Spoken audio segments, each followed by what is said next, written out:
casi como provocación a lo que decía Isidro y tal. Bueno, leyendo el texto hay una cosa, bueno, en principio hay una cosa como sorprendente, que es la manera de disparar Deleuze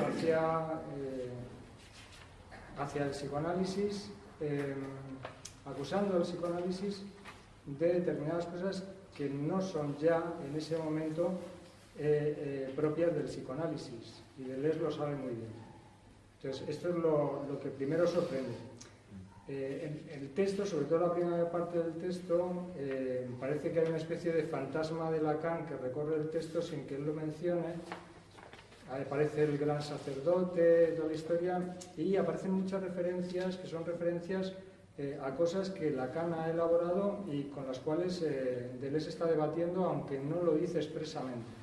Pues hay muchas de ellas: el amor cortés, todo el deseo como carencia, va salpicándolo todo, ¿no? Y sin embargo, pues no lo nombra directamente. Pero bueno, lo primero que quería decir es que el psicoanálisis que está aquí mostrando Deleuze es un psicoanálisis, es una sección del psicoanálisis, una parte del psicoanálisis que es el psicoanálisis de la ego psychology americana, que es un psicoanálisis que Lacan decía que no era psicoanálisis. Entonces, esta es la primera dificultad a la hora de leer el texto, de entender determinados ataques que hace Deleuze hacia lo que sería el psicoanálisis, ¿no? Entonces, yo creo que es en principio como un gran error estratégico de Deleuze para su propia construcción, porque en el fondo, y ya voy con algo que me parece más interesante, en el fondo todo lo que subyace en el texto de Deleuze es la sensibilidad que tiene hacia algo que es lo que los psicoanalistas lacanianos llaman lo real. Entonces, esto es lo importante. Esto no es definible, y así empieza el texto, algo que no se puede definir. Es lo real y es el goce. Y Deleuze está constantemente dándole vueltas a esto. Digamos que los psicoanalistas lacanianos aportan una conceptualización de esto y Deleuze hace la suya. Pero en determinado sentido, hasta determinado punto, son paralelas. Entonces, el programa político que pretende llevar a cabo Deleuze con esto, como una estrategia, poniendo delante un enemigo, es fallido. O sea, de entrada. O sea, no se trataría de eso, porque por ejemplo, Lacan, de unos años antes que este texto, es totalmente antiinterpretativo. Y entonces, en la misma línea que Deleuze. O sea, toda la crítica que hace Lacan en los años 50 a la ego psychology, lo hace ya en los años 50. Entonces, Lacan ya ha destrozado a la ego psychology como un psicoanálisis sin ética, por intentar amoldar al sujeto dentro de la sociedad, de una ideología, etcétera, etcétera, ¿no? Entonces, la propuesta de Lacan es hacer un psicoanálisis con ética, que sería no saber lo que quiere el sujeto. Y, fundamentalmente, toda la historia del yo. En vez de propiciar un yo, propiciar un sujeto estable, dirigente, etcétera, etcétera, el psicoanálisis lo que hace es dinamitar eso, ir totalmente en contra de la historia de las identificaciones, etcétera, etcétera. Entonces, en esa línea, es una línea hasta cierto punto, hay un punto en el que no, luego lo hablaremos, pero hasta cierto punto sería un compañero de viaje. Entonces, bueno, lo primero es eso, la historia de esa necesidad que tiene de colocarse un enemigo para desarrollar lo suyo. Y luego, lo segundo que me parece más interesante del texto es estas idas, porque parece que habla positivamente de algo, pero todo el texto es ojo, atención, y el tema de las precauciones con aquello que está diciendo. algo que los propios deleuzianos deberían repasar muy detenidamente todo lo que, porque parece que está haciendo una apología de algo cuando está desmontando constantemente la apología que está haciendo. Entonces es esa ida y venida que hace muy difícil hablar concretamente cuál es la postura ante algo. Curiosamente a mí nunca se me había ocurrido pensar en la propuesta política de Laclau, por ejemplo, o sea, relacionándolo con la política, por toda esta, y la de Jorge Alemán, en el sentido de la posibilidad de que hubiera una deriva fascista de estas cosas, ¿no? La historia de lo típico de Laclau, de si el populismo o si solamente puede pensar el pueblo desde una perspectiva de izquierdas, o también todas estas emergencias, pueden ser emergencias fascistas, etcétera, etcétera. Todo eso que es esa deriva o sea, esa perspectiva de propuesta de Laclau podría entenderse deleuzianamente a partir del texto este. No, yo solo quería hacer una pequeña aclaración en lo que ha dicho. Evidentemente tú sabrás mucho más que yo de psicoanálisis, pero yo tengo la sensación, no sé lo que habrá dicho Lacan al final o los temas que ha tenido, pero que el fenómeno de la interpretación es capital en el psicoanálisis, entendido como quieras, pero es capital, y él es un anti-interpretación total. Luego, en ese sentido, es anti-psicoanálisis, nada más que eso. O sea, eso no tiene que ver con que digan o no digan, o ya esté el psicoanálisis en otro estadio, no esté. Hay algo bastante consustancial que yo pienso que lo separa. Pero a ver, depende cómo entiendas, muy breve, ¿no? Depende cómo entiendas interpretación. O sea, la interpretación a la que está aludiendo Deleuze es aquella que señala padre-madre todo el tiempo. Entonces, que la interpretación de tipo edípico, esa es la interpretación de la cual se separa Lacan. Y esa es a la que está aludiendo, o sea, la interpretación que tiende a construir... la interpretación en general, que engloba todo. Más allá, pero bueno, en muchos textos de Deleuze es lo que dice, ¿sabes? La interpretación la señala así. Por eso te digo, sí hay un punto donde hay una divergencia fundamental. Luego a lo mejor vamos a ello. Pero en muchas cosas que tal, pues hierra el lugar, o sea, pone una diana que no existe ya.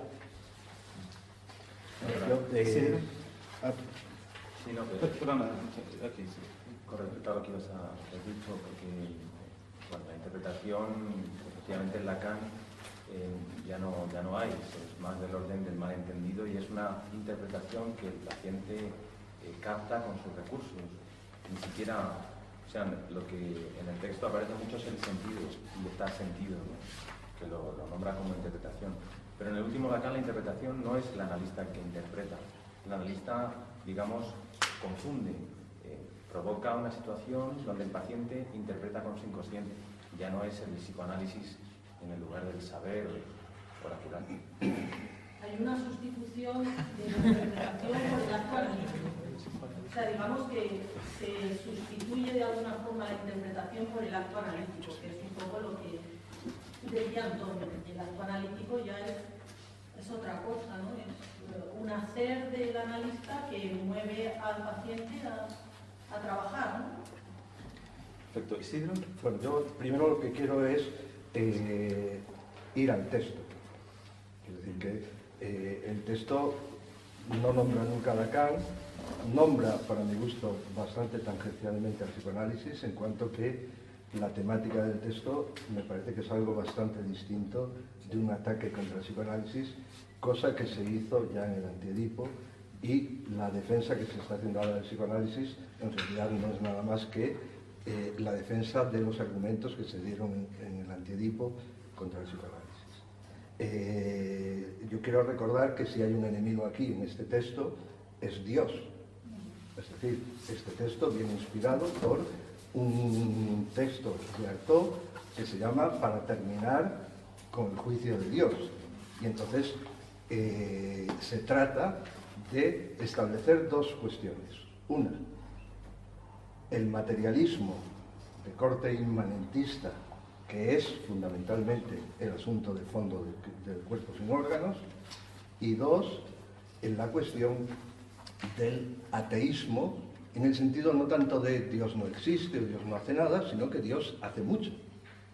Que hay un juicio de Dios que ese juicio de Dios significa organizar, estratificar, coagular, en definitiva, establecer aquello que paralizaría la acción del cuerpo sin órganos, que a su vez es, y esta sí que es la cuestión que merecería la pena tratar, probablemente desde el punto de vista del psicoanálisis también, pero desde el punto de vista de este texto en particular, que paralizaría el deseo. Es decir, se trata de decir qué es desear, en qué consiste el deseo.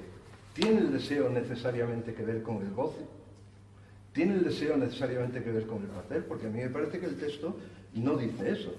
Justamente por eso es por lo que se centra tanto en la figura del masoquista. Dice que tiene que ver el deseo en muchas ocasiones con el dolor. Y precisamente ese dolor que viene de no poder parar el deseo, de no poder o no deber incluso estratificar. Después, tiene razón Zacarías en lo que dice, que, y eso lo he observado ahora, he leído este texto hace mucho y lo he vuelto a leer ahora, pues esta mañana mismo, y me ha dejado sorprendido algo que no había leído en su momento. Y este texto que parecía, en su momento me pareció a mí especialmente duro por las expresiones, por este discurso masoquista, donde se habla de una manera tan cruda del maltrato del cuerpo, del dolor y demás, pero curiosamente las 4 o 5 últimas páginas son un discurso a la prudencia que realmente es llamativo, pero a su vez no anula, para mi gusto, no anula de ninguna manera la posición de Deleuze. No anula nada de lo que dice acerca de la inmanencia, nada de lo que dice acerca del plano de consistencia, nada de lo que dice acerca de la irrepetibilidad del deseo, en ningún caso como flujo de intensidades que son, por decirlo así, imparables, y lo único que hace es que probablemente Deleuze y Guattari han tenido, Guattari sobre todo, que está dirigiendo una clínica psiquiátrica, han tenido unas experiencias francamente fatales con los desarticulados,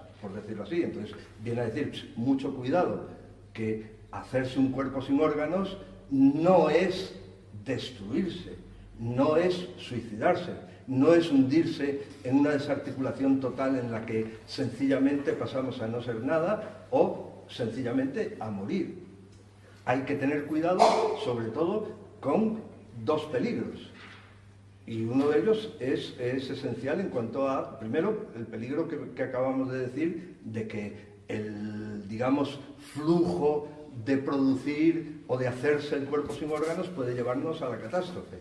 Y 2, el peligro de que ciertos cuerpos sin órganos pueden tener su deriva fascista, totalitaria, es decir, indeseable. Indeseable en el sentido que se está diciendo y que se está también denunciando. Es decir, cuidado, que no porque te desquicies un poco vas a ser de los chachis, de los buenos y demás. Es que puedes ser perfectamente un fascista redomado, porque en esto también está el fascismo.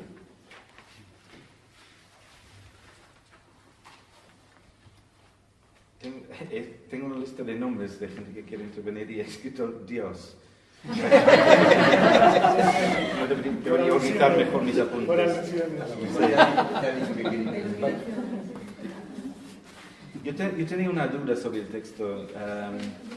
Yo no sé cómo... A mí me gustó el hecho de que admiten la posibilidad de un fascismo. Pero yo no entiendo la base teórica de esa distinción.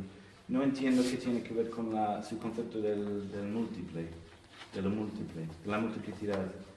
No sé si alguien tiene alguna opinión sobre eso. No entiendo qué quiere decir cuando habla de... Deleuze lo dice con claridad. Eso sería, digamos, la proliferación de un tumor, de un cáncer. O sea, que lo mismo que, digamos, hay proliferación de intensidades, vamos a llamarlo así, liberadoras, por ejemplo, las que se producen en medios literarios, las que producen autores como Artaud, como Castaneda, que cita aquí, pero a su vez hay posibilidades de cáncer que produzca un Hitler. Que produzca el dictador. Un cáncer, además, que se movería en los 3 niveles que ha establecido, que eso sí que me parece importante, que es precisamente donde está el fondo de la discusión contra lo que podrían llamar que hay de regresivo en el psicoanálisis, de los 3 niveles en los que se digamos, establece la discusión. El de la organización, el de la significación y el del sujeto. Entonces, ahí es donde tenemos una piedra con la que tropezamos, una roca que tenemos que rodear o algún pan duro que hay que morder como sea. Es decir, no solo qué problema o qué mal, entre comillas, puede producir esa especie de deriva hacia el organicismo, hacia el significativismo o hacia el subjetivismo, que es lo que aquí se intenta señalar como que el cuerpo sin órganos estaría constantemente, digamos, enfrentado a ello o en discusión con ello, en batalla contra ello. A su vez, funcionando como el cuerpo sin órganos no es exclusivo de una parte, pues eso lo dice muy bien en la descripción que hace de Castaneda, de la lectura que hace de Castaneda. El cuerpo sin órganos está ahí también, en la organización, en la subjetivación y en, digamos, el delirio interpretativo. Sí, no, lo único es que entiendo que hay como tres posiciones. Hay sedimentación, desedimentación, que es el cuerpo de órganos, sin órganos estrictamente hablando. Y luego hay como una hipersedimentación, que sería el cáncer, ¿no? El momento cáncer. Lo único es que no entiendo la base teórica de eso, la base ontológica de eso, por decirlo así. ¿Qué tiene que ver con su teoría de multiplicidad? Solo tengo dudas sobre el texto en realidad. Y no entiendo que en realidad la teoría que funda la consistencia mínima que ellos atribuyen al cuerpo sin órganos. No entiendo la base teórica de este momento. Y en otro momento hablan de máquinas, ¿no? Si lo haces bien, desedimentizas y en ese momento dicen construyes, lo tengo en inglés, construyes tu propia pequeña máquina que luego puede enchufarse con otras máquinas. Entonces es una defensa de la micropolítica, ¿no? Entiendo. Pero no entiendo la teoría que subyace. Hombre, pero la teoría que subyace, el paso que es muy difícil, es la ética de Spinoza. Ya. Entonces, bueno, pues... Lo alude ahí en el no texto, alude. Sí. Es la base teórica. Yeah. Es decir, que la teoría de la sustancia única, o sea, quiere decir que la filosofía de Spinoza es la filosofía del inmanentismo. Una filosofía que pretende ser rotundamente inmanente. Quiere decir que se explique a partir, lo que existe se explique a partir de ello mismo. A partir de ello mismo y no haciendo ninguna, aunque hable de Dios, que es decir, que para Spinoza la sustancia única es Dios.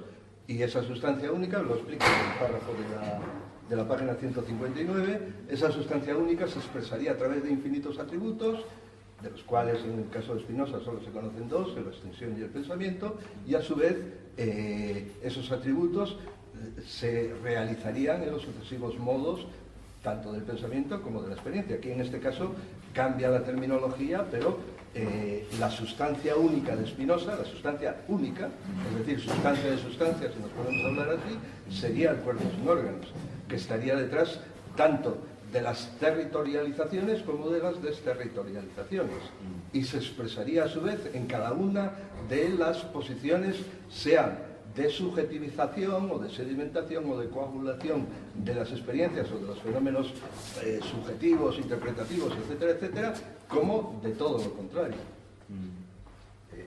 Quiero decir que lo que pasa es que la base teórica, digamos que la dejamos ahí aparcada un poquito para no liarnos.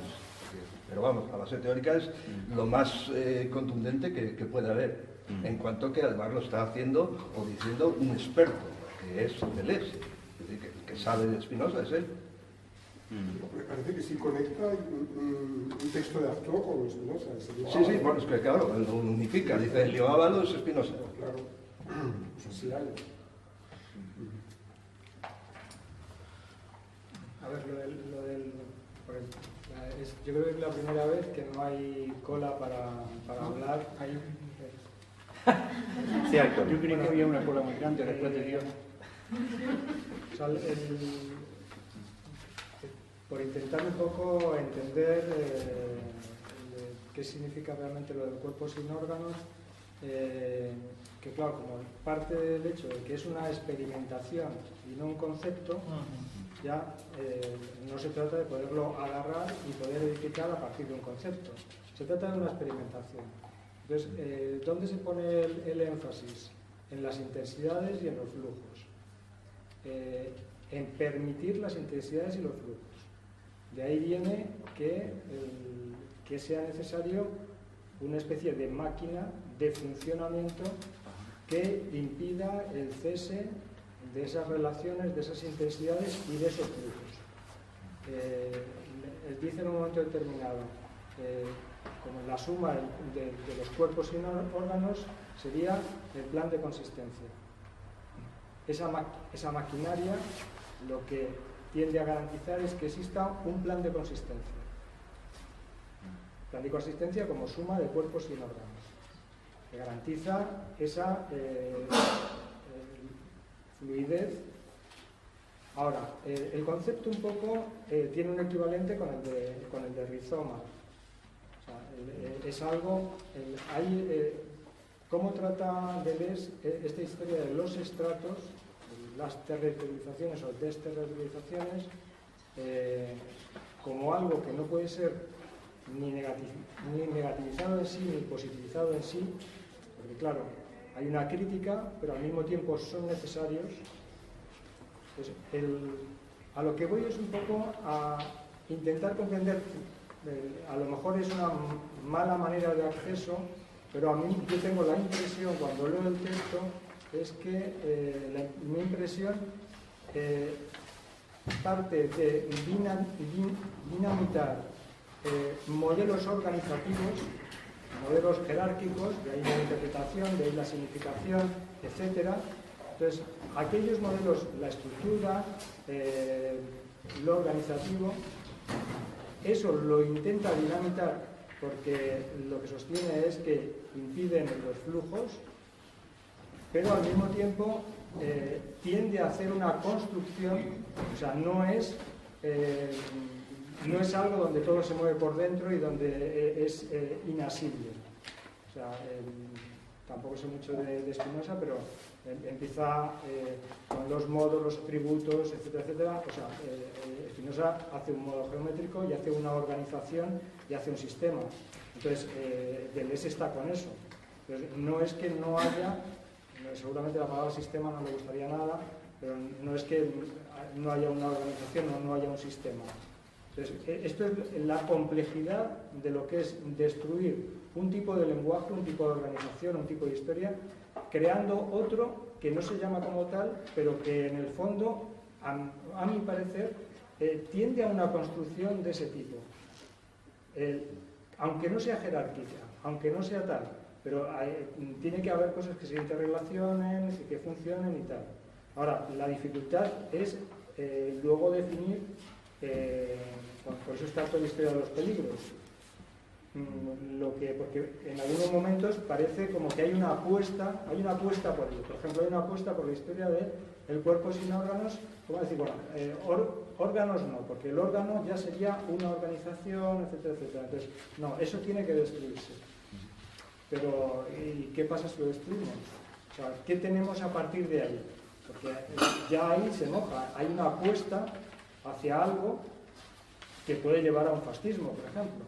Pero no están contra los órganos, ellos están contra El organismo. Del organismo, bueno, vale, porque el organismo sería la estructura que organiza los órganos. Claro. Entonces, está en contra de toda estructura.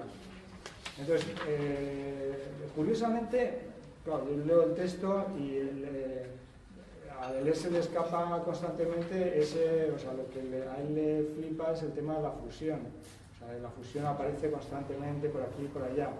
Yo lo leo todo en términos de voz, en realidad, la que detecta, y eso le atrae. Lo que pasa es que eso es, a su vez, totalmente explosivo, en fin, para mí, si no soporta una organización. Fernando.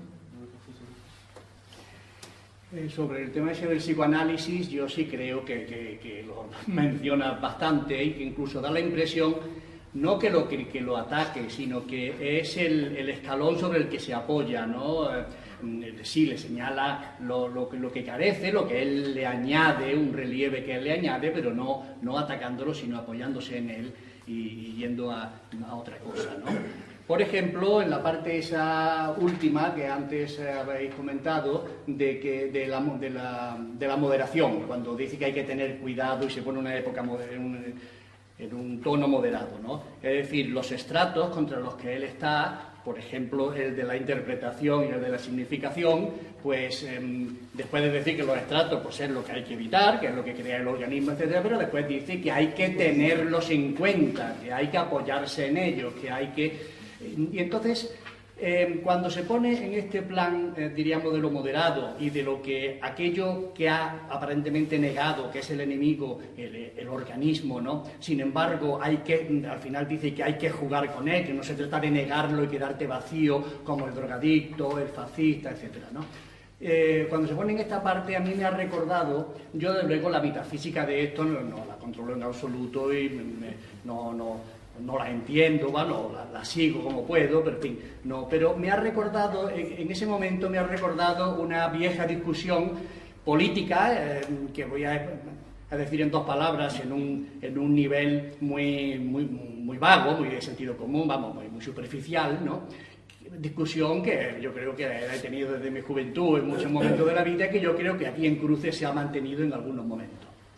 Es la discusión entre los que defienden un mundo más o menos utópico, un mundo deseable en el que vivir, y unos de ellos creen que la única manera, o la manera que ellos defienden de vivirlo, es negarse por completo a cualquier colaboracionismo con, llamémosle, capitalismo, que sería quizá el organismo, ¿verdad?, a los poderes establecidos, ¿no?, negarse a ello y que nadie participe en ellos, y los otros que creen que a mí me sonaba como la posición esta del cuerpo sin órgano de Deleuze, ¿no? Esta, diríamos, de la prudencia, creen que, bueno, pues que no se puede uno negar a todos los estratos, sino utilizarlos, es decir, negarse, como antes has comentado, al organismo, pero no a los órganos en todo momento, sino utilizarlos como puntos de referencia, salirse de ellos, y aparte de la intensidad, que es una de las grandes palabras que se usaban mucho en mi juventud,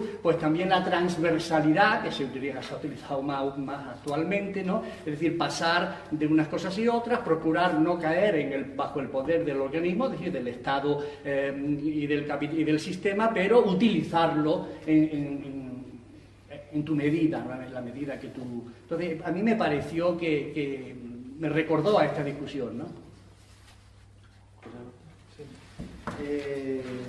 No, yo para solo decir algo de cómo inició Zacarías, yo creo, a mí lo que más me interesó del texto no es el supuesto, ni siquiera digo debate, la referencia al psicoanálisis que se inventa cada autor o cualquier autor escribe siempre bajo la idea de un autor de palo con el cual debatir, argumentar, y bueno, el mejor ejemplo de ese tipo de diálogos es Sócrates, ¿no? que dialoga consigo mismo, o sea, y se inventa sus personajes, sus argumentos, sus contraargumentos, en fin. O sea, que eso, digamos, creo que lo que menos me llamó la atención. Lo más interesante, desde los distintos ángulos que se puede abordar esto, para mí fue una cosa que dice, más o menos al inicio, que dice, bueno, finalmente no sería la ética el gran libro del cuerpo sin órganos. O sea, para mí, aunque tenga una dimensión política, aunque toca una dimensión, diría, existencial y casi vitalista, porque de fondo no dejo de ver a Bergson y la idea del elan vital o algo por el estilo de fondo cuando habla de que de alguna manera el cuerpo sin órganos es este huevo godón, este huevo cósmico donde vivimos. Entonces, claro, para mí el marco del asunto es la cuestión de la ética, ¿no? Porque está la ética que por un lado directamente alude sin duda, como dice a Spinoza, pero también está, de alguna manera para mí también está Kant ahí, porque, o sea, claro, estaba la resonancia todo el tiempo del psicoanálisis, aunque no sea lo más interesante, pero me evocaba esta suerte de imperativo o de mandato ético también de Freud, de allí donde eso era el yo debe advenir, y así lo lee literalmente en términos del yo, ¿no? Y para mí Deleuze, de alguna manera, con esta cuestión ética, diría ahí donde el cuerpo se nos impone, el cuerpo como organismo, el cuerpo sin órganos, esta otra dimensión del cuerpo debe advenir, o casi debe devenir. Y eso, en la dimensión del debe, es donde yo veo la cuestión kantiana, espinociana. ¿Por qué? Que es el título. ¿Por qué Deleuze nos exhorta a hacernos un cuerpo sin órganos? O sea, ¿por qué, de hecho, hacerse?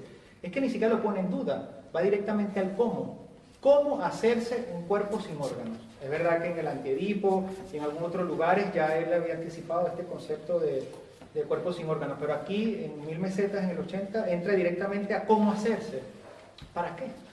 O sea, ese es el punto, ¿no? Él lo define al inicio, aunque obviamente al ser de una dimensión de experiencia, pero sobre todo, para mí ser leído o tomado como de la perspectiva ética, es un conjunto de prácticas. Entonces, claro, ¿por qué debemos hacernos? ¿Por qué debemos practicar? ¿Por qué debemos asumir esa forma de vida? O evocando Foucault esa suerte de estética de la existencia. ¿Por qué? Y dice al inicio, ¿qué es el cuerpo sin órganos? Entonces, ya nos ha anticipado que no podemos, que no es algo que preexiste, pero que igual de alguna manera todo sucede, todo ocurre allí, ¿no? Y dice, ¿qué es el cuerpo sin órganos? Ya se está en él, arrastrándose como un gusano, tanteando como un ciego, o corriendo como un loco, viajero del desierto y nómada de la estepa. En él dormimos, velamos, combatimos, vencemos y somos vencidos, buscamos nuestro sitio, conocemos nuestras dichas más inauditas y nuestras más fabulosas caídas, penetramos y somos penetrados, amamos. Es la vida. O sea, por eso digo que está esta cuestión o sea, es la existencia. Pero sin embargo, de nuevo, no está dada, hay que conquistarla. ¿Cómo se conquista? Y es cuando entra esta dimensión estrictamente, que sería la versión más lograda, el bestseller filosófico de la autoayuda, porque es verdad que cuando él te va diciendo todos los parámetros de cómo hacer inyecciones de prudencia, porque él no renuncia a la idea del organismo, lo que dice es, o sea, si lo ponemos de nuevo en términos de yo y algo que no sea el yo, no como antagonismo, no yo, pero dice, no se trata del yo, no yo, ni del deseo, no deseo. Hay una dimensión donde todo esto emerge, o sea, la interioridad, la exterioridad, o todo el plano de los binarios, el blanco, el negro, arriba, abajo, todo eso sería, según el libro inicial, como el ámbito de la arborescencia, y él está apostando por un ámbito más rizomático, ¿no? O sea, él no se mete ahí, sería el yo y la dimensión del sujeto, o la dimensión incognoscible, o la dimensión del cuerpo sin órganos. Entonces dice, pero eso no está garantizado, hay que hacérselo, y va dando esos parámetros de cómo ir tanteando, y no puede salir de la organización, no puede salir de la estructura del yo. Ahora, el tema es qué tipo de experiencia, o de nuevo, o sea, ¿cómo no leer esto como una suerte de exhortación ética?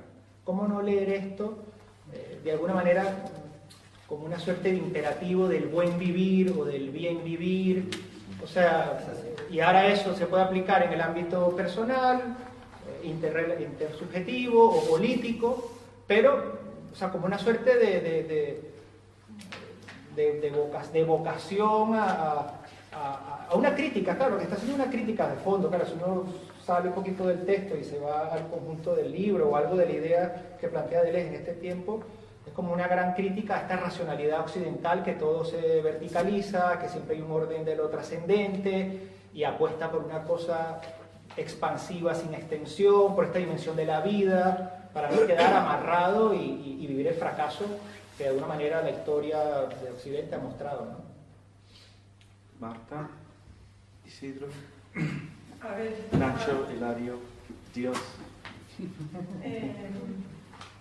Bueno, yo la primera vez que leí este texto fue hace como 12 años o así, o 10 años, yo estaba en Holanda, y entonces al leerlo ahora pensaba, a mí este texto me generó algo, y quiero recordar que escribí un mail, y claro, me puse a buscar el mail, y era un mail que mandé a no sé cuantísimos amigos, que casi había tenido un orgasmo filosófico leyendo este texto, que había sido increíble, que no sé qué, que tal, y digo, joder, ahora cuando lo retome que me sugiere, ¿no?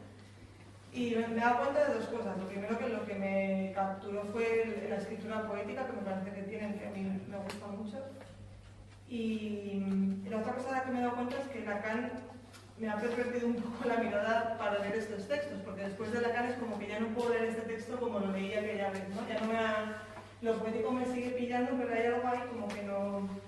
Y creo que lo que no me convence, o sea, creo que tiene un punto muy potente a nivel político, en el que quizás hay cosas en las que puedo estar de acuerdo, con el rizoma, con las líneas de fuga, con cosas así, pero me parece que hacen una metafísica que no entiendo bien dónde se sostiene en relación justo a este cuerpo sin órganos, que no se sabe bien cómo se constituye, a partir de qué, parece que casi que uno tuviera que interiorizar que hay un modo, ¿no?, para hacerse el cuerpo sin órganos, que no sabemos muy bien cuál es, pero que lo hay, y que el punto es, como yo lo interpreto, dejarse de venir. Hay como una idealización del devenir, que tampoco...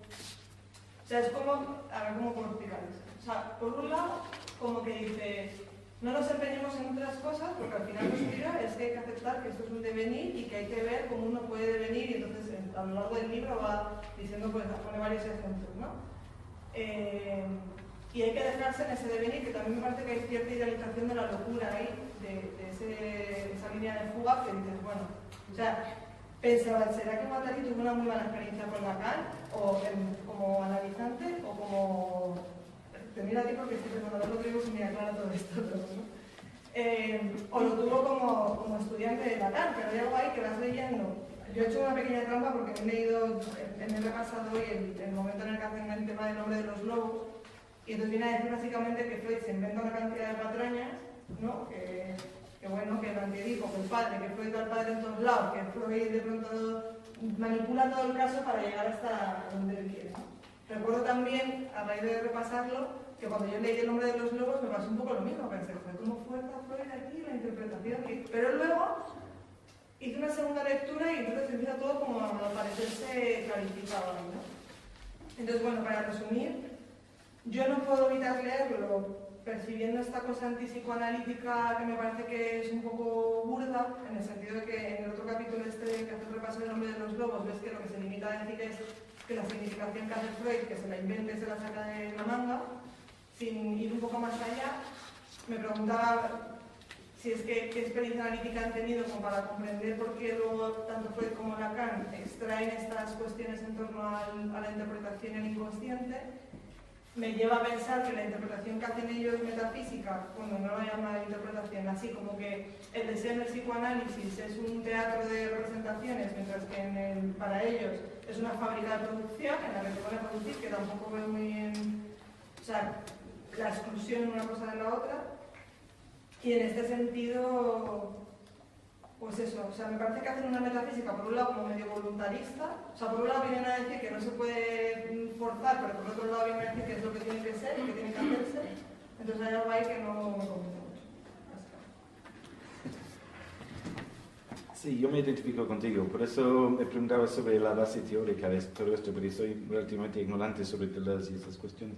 Y bueno, volveré sobre este tema. Isidro y luego Nacho y luego también quería señalar la otra gran referencia filosófica que está precisamente en este texto y está en Deleuze también, claro, es Guattari. Acordarse que Guattari está también muy presente aquí, que es Nietzsche.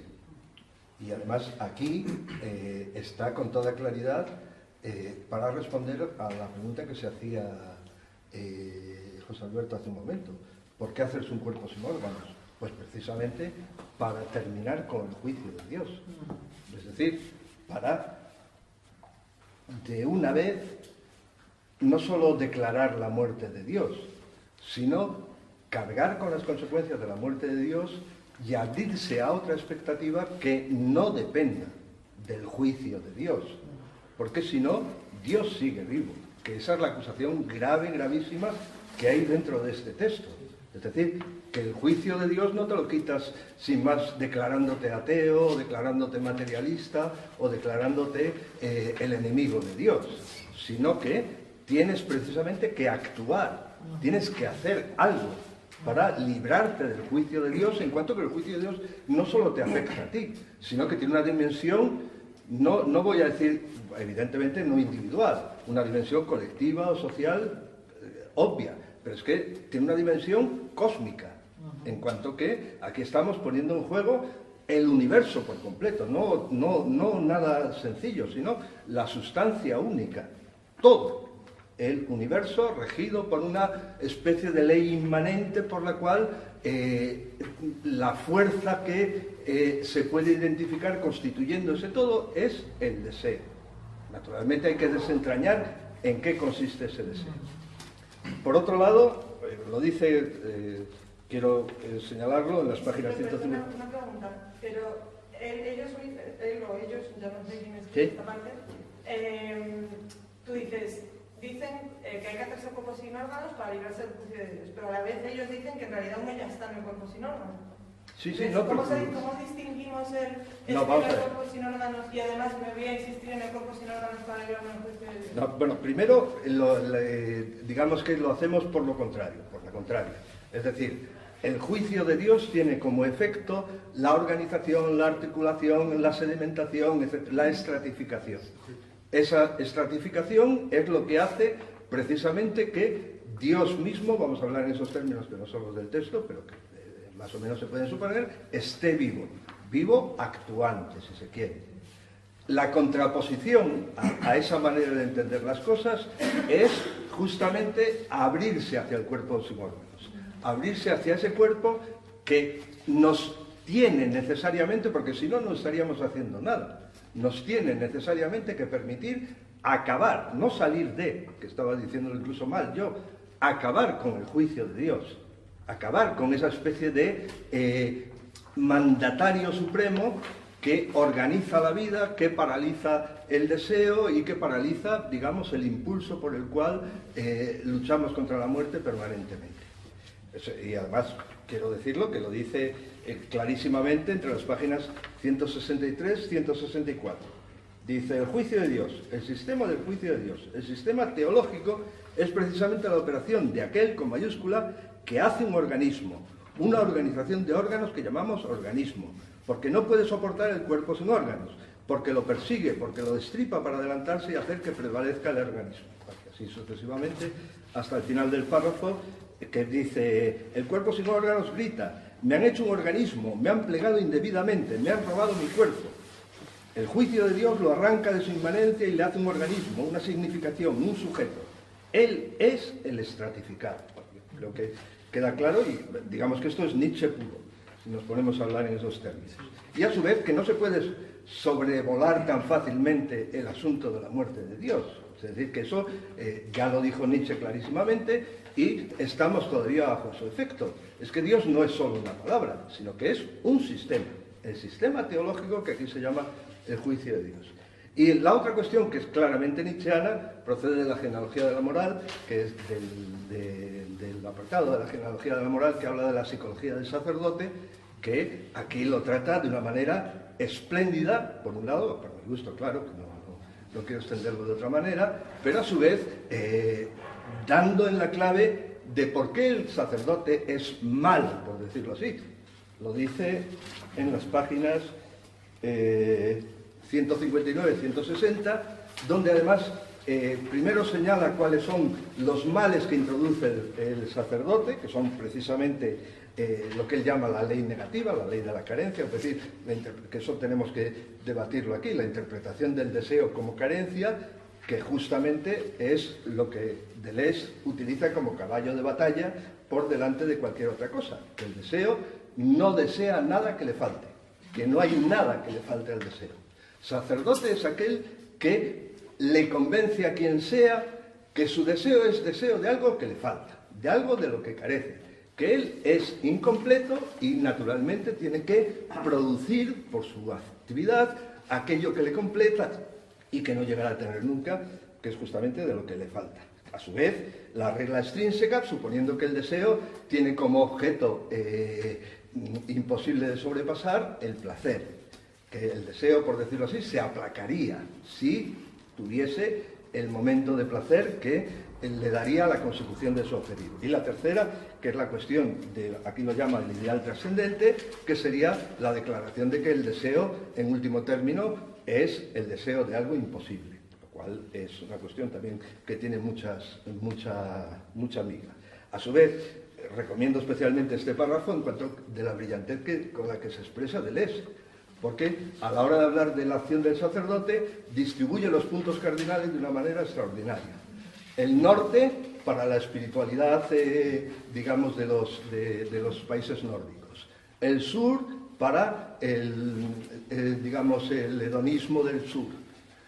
El este para la trascendencia y la metafísica orientalista. Y dice que del oeste el sacerdote se olvida, que es precisamente el lugar del llamado cuerpo sin órganos, que, pongámosle nombre a la cosa, para tanto Artaud como Deleuze es América. Y pues no tiene Pablo, ¿no? Pues sí, claro, sí, bueno, pero está el viaje de Artaud, exactamente, pero está el propio viaje de Artaud a México y tantas otras cosas, y que está además incluido en el propio texto para acabar con el juicio de Dios. Nacho. No, es muy breve. Yo lo que quiero destacar es que en este texto fundamental, vamos, es la relación de un texto de Artaud por Deleuze. Entonces, está Artaud antes, alguna cosa, ¿no? Y yo entiendo que Artaud es un hombre que quiere escribir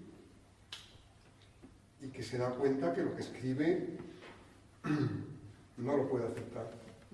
No lo puede aceptar. Y ante eso, él es consciente de que tiene una potencialidad inmensa y de que esa potencialidad con la escritura no lo puede llevar a cabo. Y ante eso decide dedicarse al teatro. Y eso yo creo que es muy importante. Y dedicarse al teatro y al trabajo corporal.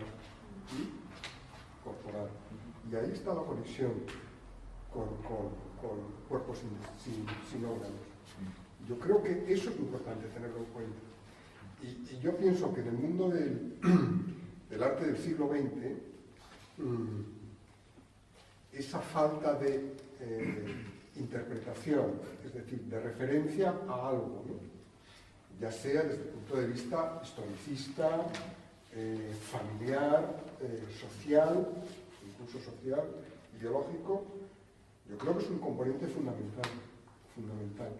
Es decir, no solo por el hecho de potenciar el propio hacer, es decir, que el hacer tenga una autonomía de una vida propia, yo creo que mucho más que eso, que lo que se hace, el resultado, es algo que tiene exclusivamente referencia a sí mismo. O sea, tiene tal potencia, crea un no organismo, pero que es algo construido que funciona por sí mismo. Bueno, sobre estas cosas. Hilario. No, porque yo iba a hablar de Nietzsche, pero ya lo ha hecho. Ah, ok.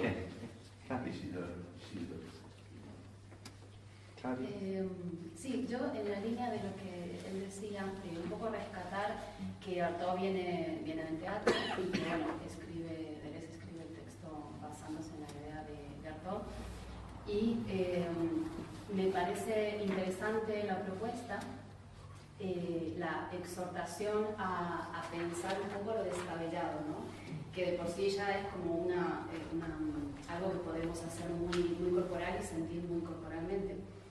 Entonces lo interesante de esta posibilidad de pensarse no estratificado para las artes escénicas, para la danza, por ejemplo, es muy fuerte. A mí me impactó mucho eso precisamente. La capacidad de poner esto en el cuerpo realmente, por muy descabellado que parezca, es muy potente la idea de la intensidad. Y bueno, y creo que es ese esfuerzo de construirse de alguna manera y de volver a construirse con otras reglas que no son las dadas, que uno no sabe cuáles son y que tienen que ver, a mi modo de entender, con algo del deseo que uno tiene que empezar a transitar, pero que no sabe a dónde lo puede llevar. Y para eso, las artes escénicas, que es como una amplificación de la vida, una intensificación de la vida, donde el hecho de que los demás te miren te genera una sensación del tiempo, del espacio, de todo lo que te está sucediendo, mucho más intensa. Entonces, bueno, por eso fue porque también elegí este texto, que me genera todas esas cosas y me genera reacciones muy corporales, más que eso. Una manera de evitar la existencia, eso, sí.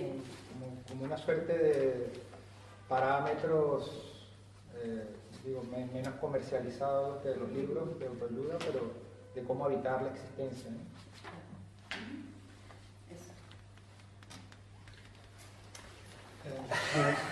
No quiero añadir más, pero insistir en este punto que tú mencionaste, que desde el principio crea una atmósfera poderosa de esto que podríamos llamar la Francia delirante o algo así, ¿no?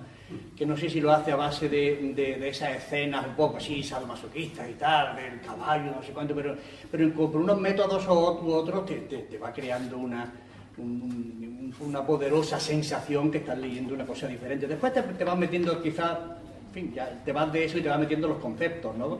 Filosóficos que estás utilizando, ¿no? Pero que esa sensación, ese nivel de tono que te crea y del cual no se me ocurre decir nada, lo único que se me puede ocurrir es subrayarlo con una breve manera, siendo breve. Sí, a ver, sería entrar en, yo creo que es como un poco lo más interesante, lo que pasa es que sería entrar en terrenos que son mucho más complejos, los que señalaba Isidro con respecto a la propuesta filosófica de Spinoza y tal. Antes de eso, hay para mí una de las partes mejores del texto, de las más, mejores del texto. Primero que se ha entendido mal, o sea, no cabe duda de que Deleuze es no un pensador, sino un gran pensador. Y además que tiene la fuerza, la potencia de exponerlo, como se decía, de una manera poética que resulta fascinante. Y eso está anclado en su propia forma de ver la filosofía, forma de ver la vida, etcétera, etcétera. Entonces ahí también es nietzscheano, o sea, esa potencia de escritura de Deleuze es heredera de todo eso, es heredera de Nietzsche y de Spinoza. Ahí, con respecto a la pregunta, antes de eso, señalar simplemente las líneas que hay entre la página 165 y 166, yo creo que ahí concentra una propuesta y la concentra de una manera muy clara, cuando dice lo peor no es quedar estratificado, o sea, está con las prudencias necesarias. Dice, lo peor no es quedar estratificado, organizado, significado, sujeto, sino precipitar los estratos en un desmoronamiento suicida o demente, etc., ¿no? Y luego, ya dice directamente, habría pues que hacer lo siguiente. Pues ahí dice qué es lo que habría que hacer en la línea esa de las necesidades, de las líneas de fuga, etcétera, etcétera. Ahora, volviendo a lo que proponía Isidro,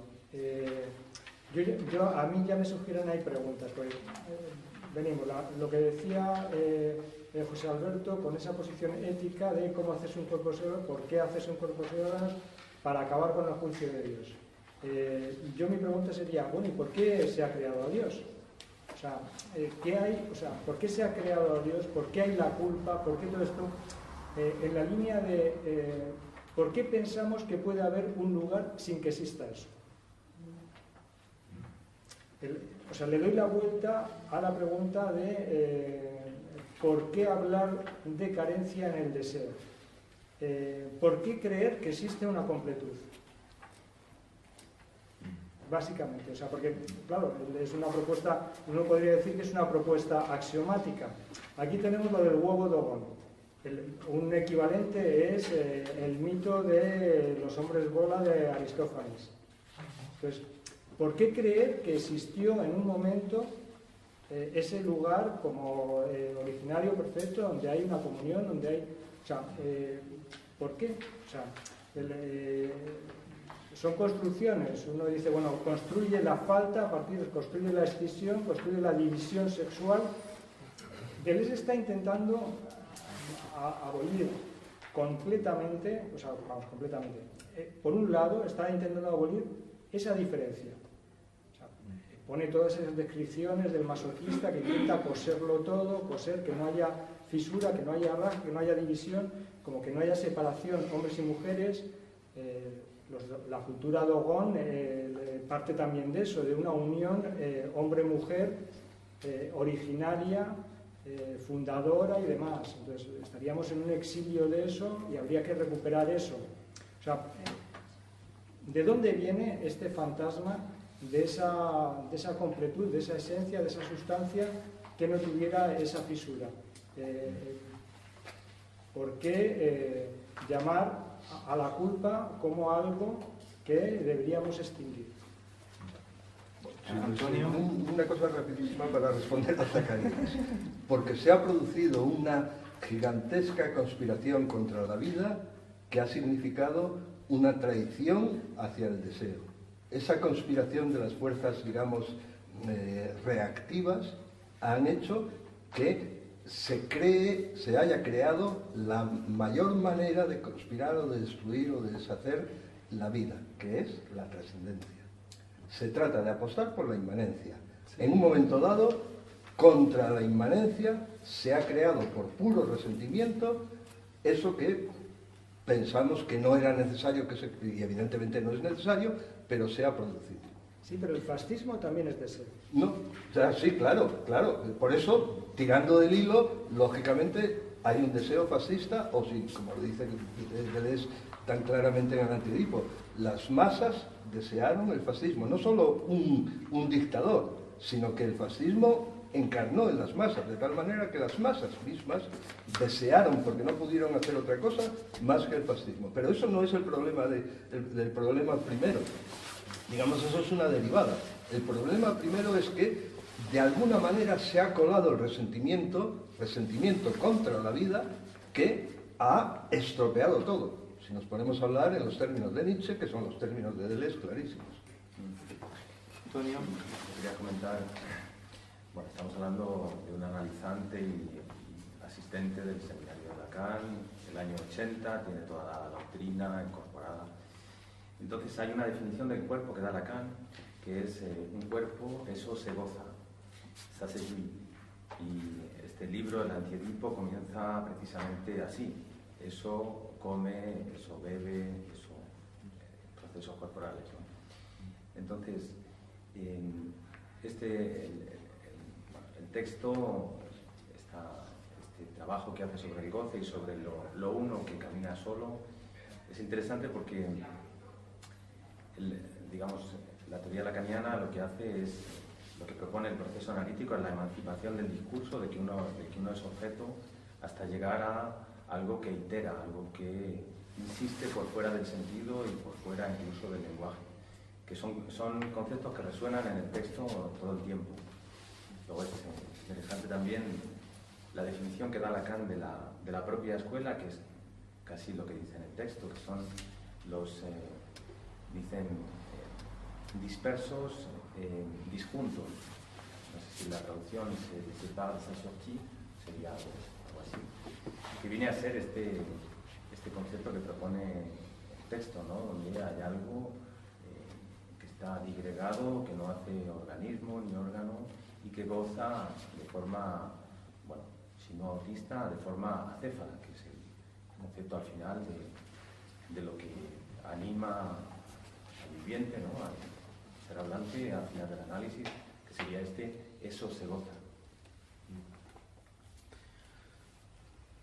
Marta, yo quería insistir antes de, si me permites, en mi duda de antes, pero yo creo que si yo pudiera aclarar la fundación ontológica de todo esto, por decirlo así, más específicamente el estatuto de lo múltiple o la multiplicidad virtual, entendería mucho mejor la propuesta ética o política. Y yo no entiendo qué estatuto tiene lo múltiple aquí. Hay un momento, por ejemplo, en que habla de el cuerpo sin órganos opone desarticulación o n articulaciones como propiedad del plan, ¿cómo se llama? Plano de consistencia. Sí, claro. Pero para mí es raro esa frase, porque desarticulación no es ni articulaciones, teóricamente hablando. Me confundí absolutamente esa condensación. No entiendo cómo desarticular algo es producir una serie de múltiples. No entiendo la conexión, porque solo hace falta 2 para una desarticulación, no n. Entonces yo no entiendo realmente qué trabajo está haciendo la multiplicidad en ese vida bien, deseo bien, pero lo múltiple, ¿qué trabajo está haciendo en este argumento teórico que subyace todas estas descripciones éticas que son muy buenas, todos los matices funcionan, te identificas con, sí, se puede caer en el fascismo, está muy bien construido el argumento, pero no entiendo de todo la base, el fundamento, la fundación teórica de este argumento. Marta y... No, estoy pensando que escuchando es como que he captado, que es lo que también me captura de su escritura, que es que realmente lo lees y te da como alegría, porque pareciera que han encontrado una suerte de fórmula para, no sé, para algo muy vital, muy en la línea de Spinoza y tal, ¿no? Pero no deja de pesarme el lado como de pues es que has hecho tu autoayuda y entonces yo como, o sea, me suena un poco a eso. Solo que desde el lado de la metafísica y la política, pero como cómo hacer algo distinto para que la cosa funcione felizmente.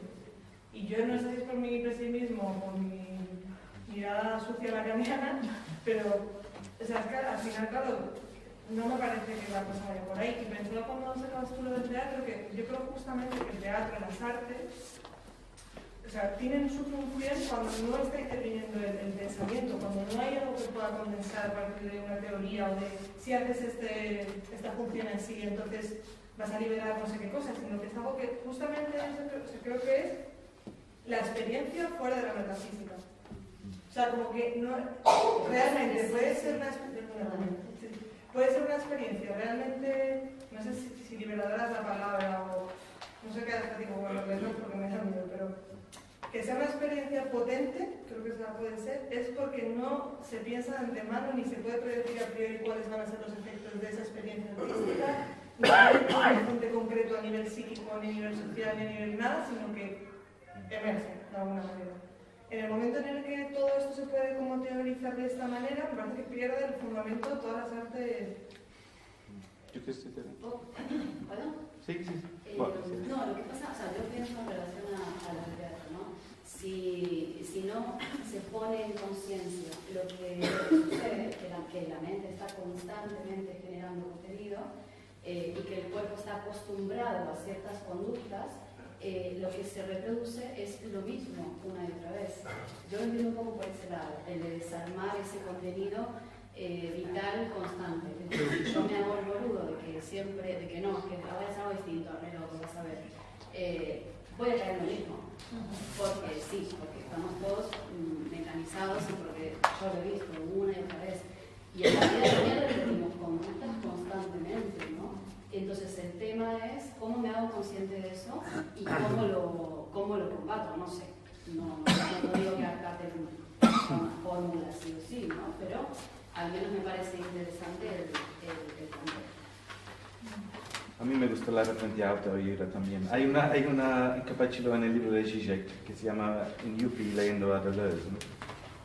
Como si fuera, si quisieras ser un yuppie de verdad, hay que leer Antieri. Sí, no, o sea, yo lo decía con un componente irónico, porque es verdad que recién hace unas semanas creo que hubo otro aniversario de la filosofía como profesión, la profesionalización de la filosofía, y como que reactualicé esto que sabía que funcionaba hace un montón de años, que es una suerte de filosofía terapéutica.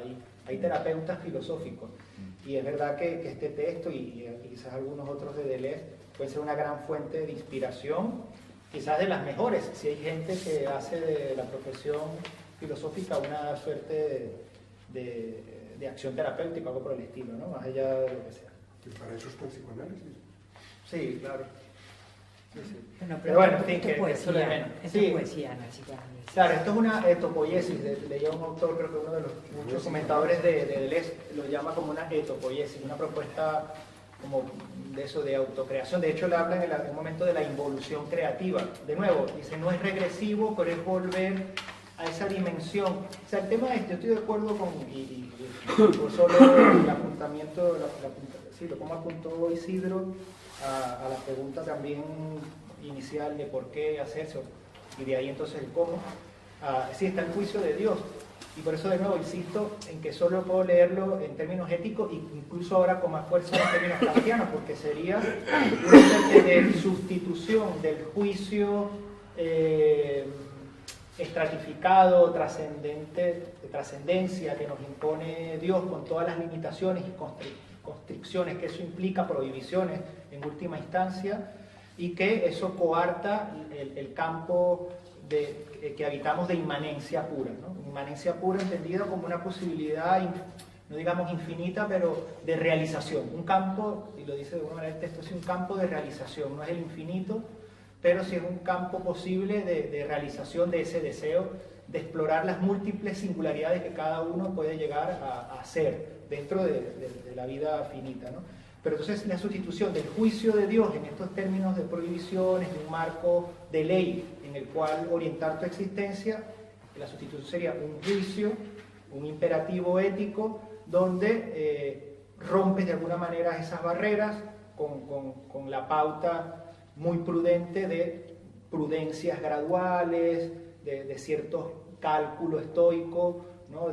Bueno, explorar al máximo la estratificación, y es verdad, es excitante, o sea, en un momento dice, wow, o sea, desde el punto de vista de artes escénicas, o sea, voy a explorar mi campo de ego y voy a manejarme ahí, de pronto hay un punto de fuga, ¿no? O el campo laboral, entonces voy a explorar el campo laboral y cada una de las constricciones que no tiene, es una suerte de excitación quizás ingenua, pero el punto que quería retomar es que yo creo que en la dimensión esta de inmanencia hay, o sea, y lo dice al principio, o sea, él dice, nunca se alcanza el cuerpo sin órgano. Y ese es, lo digo, que en la sustitución de un juicio de Dios por un imperativo ético, también el campo de inmanencia, no solo por la referencia al huevo bodón, sino que hay una dimensión divina. Es como una suerte de cuerpo de éter, ¿no? Un cuerpo ahí áurico que habitamos, que nunca alcanzamos. Ahí estaría la dimensión de la imposibilidad, porque realmente no puede serlo todo. O sea, en cada singularidad universal que Deleuze invita, que podemos realizarnos y explorar, siempre hay todo un otro campo de no realización. O sea, que no omite del todo la imposibilidad. Y de hecho yo creo que Deleuze, como muchos otros filósofos post-hegelianos en ese sentido, se abocan a una pasión por lo real, entendido lo real como la vida en contraste con el lenguaje, en contraste con la representación. O sea, hay una suerte de exaltación de la vida y de búsqueda, pero esa vida nunca se alcanza. O sea, en ese sentido es un imperativo que todos asumimos si queremos hacer la revuelta al juicio de Dios, pero a su vez es un campo de imposibilidad. El imperativo categórico kantiano es lo imposible, es una imposibilidad. En ese sentido es un universal imposible. Esperanza y Rodrigo.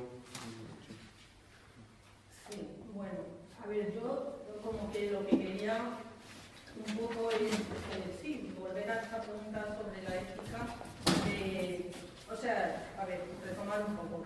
Es verdad que pinta a Louis Deleuze algo como excitante, apetitoso, liberarse del juicio de Dios, poder tener como abierto un campo de experimentación en el que con prudencia uno no sabe qué deleites o qué sorpresas se va a encontrar, ¿no? Entonces hay esto así apetitoso, bien dibujado y tal, ¿no? Pero claro, está la pregunta efectivamente dura de cómo se logra eso. ¿Cómo se logra eso? Porque efectivamente todos podemos decir esto, pues muy bien, muy bonito, ¿no? Pero ¿cómo se logra eso? Y aquí yo creo que es una cuestión en la que, curiosamente, a pesar de la transferencia negativa que hay hacia el psicoanálisis, sin embargo, mi experiencia personal es que, tal como decía Claudia, es que si uno no hace un cierto, pero que puede ser el psicoanálisis o puede ser también la experiencia de Carlos Castaneda en esta búsqueda con Don Juan, o vete tú a saber qué otras experiencias se puede tener, pero es verdad que hay algo de que tiene que ser una experiencia ascética, como dice Miller respecto al psicoanálisis. Hay algo que uno tiene que pasar por algo que no es ni la razón, ni la palabra, ni la voluntad, ni la intención, ni los pocos a pocos, de si poco a poco voy allí, un poco de prudencia, un poco de no sé qué. Y desde luego, yo creo que en ese sentido hay mucha sintonía con lo que es el planteamiento lacaniano del último Lacan, que realmente intenta que el sujeto pueda encontrar otro espacio a partir de sus determinaciones, otro espacio, otra manera de vivir su cuerpo, el acontecimiento del cuerpo fuera de esas determinaciones, esas identificaciones, y al fin y al cabo, en cierta manera, tampoco me parece que sea tampoco sintónico con el psicoanálisis, a pesar de esta transferencia negativa que tienen Guattari y Deleuze con el psicoanálisis, porque en el fondo están hablando del malestar en la cultura, ¿no? Están hablando de que hay un cierto algo que pasa en el cuerpo que si la cultura no, o el juicio de Dios no se impusiese, se encontraría otra manera de ser vivido, ¿no? Entonces, bueno, pues...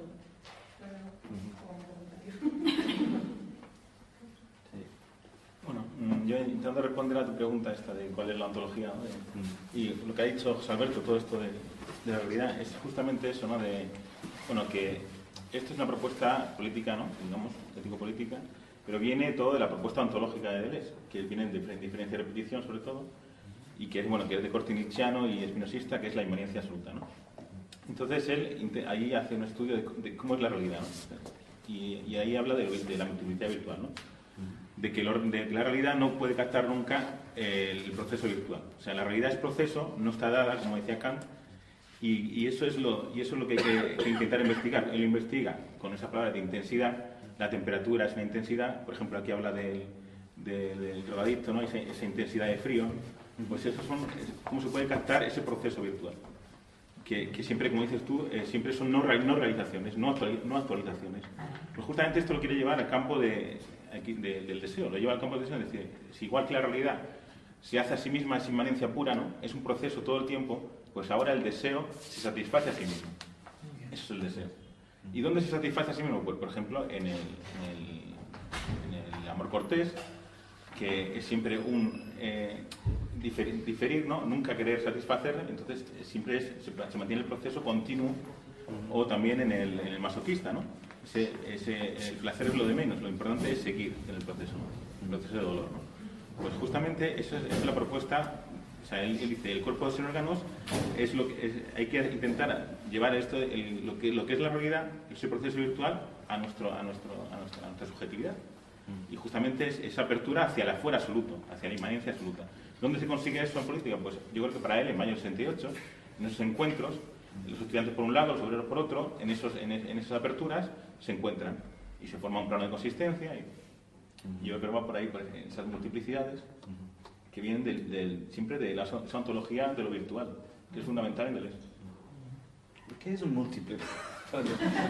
A mí me cuesta separar, por ejemplo, es mi sesgo, pero separar multiplicidad del vacío. Ellos descartan el vacío aquí, ¿no? Entiendo. Sí, es un continuo. Es un continuo, sí.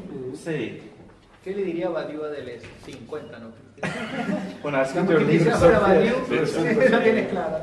Bueno, Badiou le dice que la teoría de multiplicidad, la buena es la suya, que la que Deleuze con la física y todos sus estudios científicos no la ha encontrado, se encuentra con las matemáticas y el vacío. Y la teoría de conjuntos y tal. Igual os parece un poco pedante, pero la multiplicidad en Badiou es... el puro múltiple es el vacío. No es cuestión de múltiples, un continuo de múltiples, es el vacío. También Deleuze dice que no es ni lo uno ni lo múltiple, sino la multiplicidad. ¿Cómo se puede pensar el fascismo o el cambio, todo eso, sin el vacío? A mí me cuesta, pero bueno. Isidro, ¿tú querías? No, bueno, lo que quería era añadir a lo que tú estás diciendo, a lo que estaba diciendo Rodrigo, que la multiplicidad se explica en Deleuze por la teoría de las mesetas, que lo dice en el texto, por otro lado, es decir, que se trata de producir esa especie de continuo que es la sucesión, pero no es la mejor palabra, ni mucho menos la palabra sucesión, de las mesetas, que son una especie de límite absoluto que va reproduciéndose a sí mismo. Es una cuestión realmente compleja, pero que por otro lado es la que quiere, digamos, subrayar Deleuze, incluso constituyendo su libro haciendo mesetas también. Es decir, que su libro sería a su vez un cuerpo sin órganos, ajustado, por decirlo así, a las exigencias que él mismo se plantea, que se titula 1000 mesetas, es decir, muchas, múltiples mesetas. Yo quería decir dos cosas. Una, señalar cuál es el verdadero modo, a mi parecer, claro, de atacar a Deleuze, que no es recordarle que el psicoanálisis lo hace antes y mejor que el propio Deleuze y que no mira bien el psicoanálisis sino así. Quiere decir que digamos, el caballo de batalla de Deleuze es Hegel. Y si queremos buscarle las cosquillas a Deleuze, se las podemos buscar con mucha facilidad. Diciendo que es hegeliano. Claro, porque si todos hemos leído el texto, si vemos lo que hay aquí es una gran cantidad de duplicidades o de dualidades, constantemente. Son dos. Y dos que, por otro lado, al final se necesitan mutuamente. Porque recordad que en un momento dado dice: hace falta conservar una buena parte del organismo para que mañana pueda formarse, conservar pequeñas provisiones de significancia, conservar pequeñas dosis de subjetividad, mimar los estratos, etcétera, etcétera. En fin, esa especie de lugar opuesto entre los estratos y la desestratificación o desarticulación del cuerpo sin órganos parece necesitarse mutuamente, y entonces estaríamos mucho más cerca de Hegel de lo que le gustaría a Deleuze. Y ahí sí me parece que hay un grave problema para Deleuze y para su teoría de la inmanencia absoluta. O sea, y a su vez yo pienso que en algún momento, yo no soy experto en ello, pero que en algún momento se lo han recordado a Deleuze. Y por otro lado, quería, también como no me da tiempo a intervenir más, quería señalar que tampoco, que no seamos ciegos, que el cuerpo sin órganos está a nuestro alcance, lo estamos produciendo ahora mismo. Sea el agenciamiento leer un texto. ¿Qué sucede alrededor de ese leer un texto, de esa lectura del texto que ahora mismo nos convoca? Pues lo que sucede son movimientos de deseo. Movimientos de deseo que se ven, tengo que decirlo, traicionados por los intereses particulares de cada uno, en cuanto nos gustaría llevarlo a terrenos que no son los nuestros, o sea, que no son los de los demás, que son los nuestros. Es decir, llevarlo fuera, trascender el texto, pelearlo con aquello que nos parece que podría desmontar este texto, etcétera, etcétera. Es decir, en cierto modo y sin ninguna duda, trascenderlo. Pero a su vez hay clarísimamente movimientos por los cuales nos vemos implicados en querer entender, en querer articular o desarticular, en apasionarnos con lo que estamos leyendo, en sencillamente complacernos en la belleza del texto, en la inventiva del texto, en la potencia que tiene el texto, esa identificación que normalmente habremos sentido todos o la mayoría con la potencia del texto, es decir, que el texto es potente por sí mismo y nosotros nos dejamos arrastrar por esa potencia, eso es el cuerpo sin órganos. No es otra cosa, un cuerpo sin órganos naturalmente que va a durar lo que dure, es decir, prácticamente nada. Lo hemos hecho y volverá otra cosa a meternos en otros agenciamientos, en otras movilizaciones por las cuales algo de nosotros se verá implicado en la producción de un nuevo cuerpo en la que estaremos implicados, pero no como yo, Isidro, o tú, el que sea, sino como aquel movimiento, aquel flujo que nos llevó a coincidir más o menos maquinalmente o en forma de máquina alrededor de una cuestión que nos ha movido a todos. No me parece que sea tan complicado en ese sentido. Yo creo que desde una perspectiva, comparando a Lacan con Deleuze, en algún punto es en este punto de el deseo que se satisface a sí mismo, eso para Lacan está claro que es el goce. Pero Lacan lo ve, digamos, desde un punto de vista negativo. Es decir, al final el goce siempre es de uno y justamente para Deleuze es el contacto absoluto con el afuera. O sea, ese momento de satisfacerse a sí mismo en un proceso continuo es cuando más estoy fuera de mí, para Deleuze. Y para Lacan yo creo que es al contrario, ¿no? Pues ese goce egoísta del amor cortés que ella te da igual y tú estás... Es como, yo creo que es la versión optimista y la pesimista.